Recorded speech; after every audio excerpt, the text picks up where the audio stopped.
tive um pressentimento horrível. Pois não? Alguma coisa me dizia que Clarinha morreria cedo. Foi sempre assim, fraquinha. Sempre. Os pulsos finos e transparentes. Com 15 anos não tinha quase cadeiras.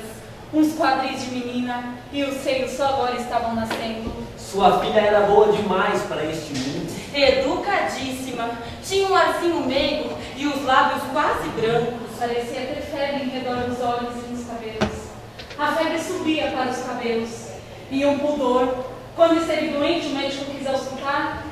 A sua resistência foi um custo para descer a alcinha da combinação. Imagina. Mas não é só Clarinha.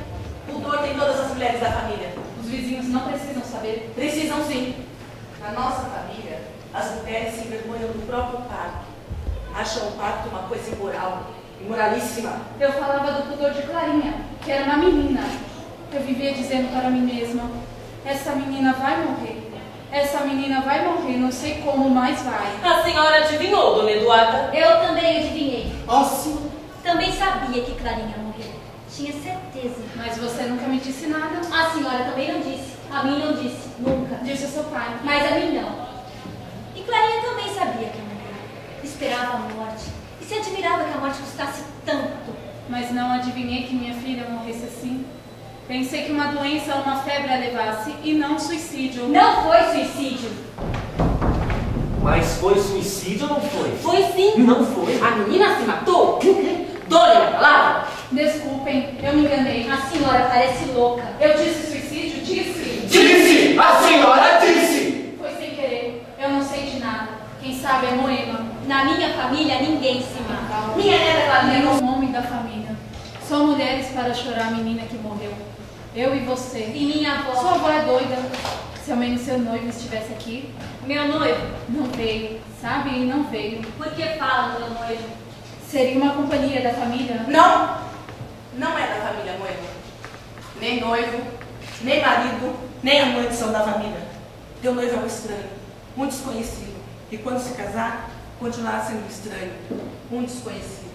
Não é, nunca será um bom. E terá filho de um estranho. O que sabe você desse desconhecido? Ouviu? Ouvi.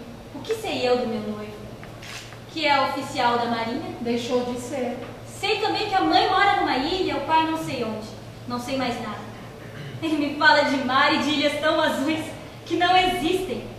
Não podem existir. Mas tem alguma coisa que me atrai. Os olhos, a boca. E você? Eu? Sabe mais do que eu? Tanto como você. Deve saber mais do que eu. Impossível que não saiba. Antigamente, você gostava dele? Gostava. E deixou de gostar. Desmancha esse casamento, Moema. Odeia meu noivo. Por que esse ódio? Não me pergunte. Ainda agora eu queria tê-lo aqui. Se eu pudesse, encheria hoje a casa de pessoas. Mesmo inimigos meus. Contanto que eu não ficasse sozinha. Ou só com você. Estar com você é a pior maneira de estar sozinha. Quero que me diga. Por que devo desmanchar meu casamento? Direi. Vou mostrar a alma desse homem. É preciso mandar embora antes que seja tarde demais. Eles vão dizer... Quem? Os vizinhos. Pois não? Mas esse não é seu rosto? É sua máscara. Ponha seu verdadeiro rosto. Com licença.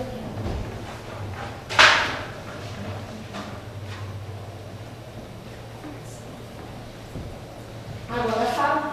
Você, que conhece todas as infâmias, o que faz o noivo de minha filha? Passa o dia com 3 ou 4 mulheres. Da vida? Mulheres da vida. Ouviu? Continua. Sempre bêbado. E o corpo? O que tem ele no corpo? Nomes de prostitutas, no peito, nas costas, nomes de vagabundas que ele conheceu. E o que é que ele diz para todo mundo ouvir?